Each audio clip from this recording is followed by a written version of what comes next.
ng bayan, maasahan anumang panahon.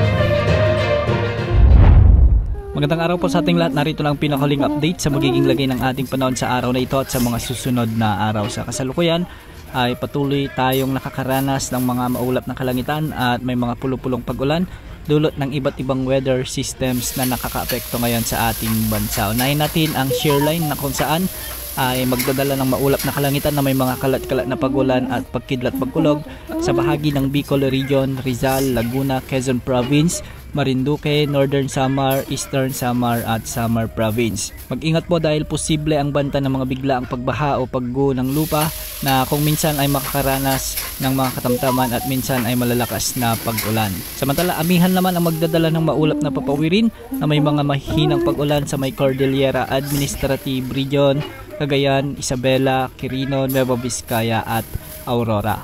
Asahan naman ang bahagyang maulap hanggang sa maulap na kalangitan na may mga kasamang mahinang pag-ulan dulot ng amihan o northeast monsoon sa buong Ilocos Region kasama na ang Batanes. Sa Metro Manila at nalalabing bahagi ng ating bansa, asahan naman ang bahagyang maulap hanggang sa maulap na kalangitan na may mga tsansa ng mga kalat-kalat na pag-ulan at pagkidlat pagkulog. Dulot naman ito ng mga localized thunderstorms. Mag-ingat pa rin sa banta ng mga biglaang pagbaha o pagguho ng lupa lalo na kung may mga mairal na severe thunderstorms.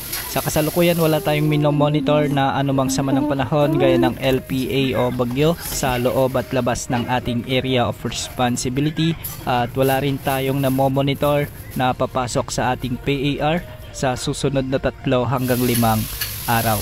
Samantala para naman sa lagay ng mga pag-alon sa ating mga karagatan, ang mga baybayin sa Luzon kasama na ang eastern sections ng Visayas ay posibleng umabot ang mga pag-alon hanggang 2.8 meters. Sa mga karagatang sakop naman ng Mindanao at nalalabing baybayin ng Visayas ay posibleng umabot hanggang 2.1 meters ang mga pag-alon.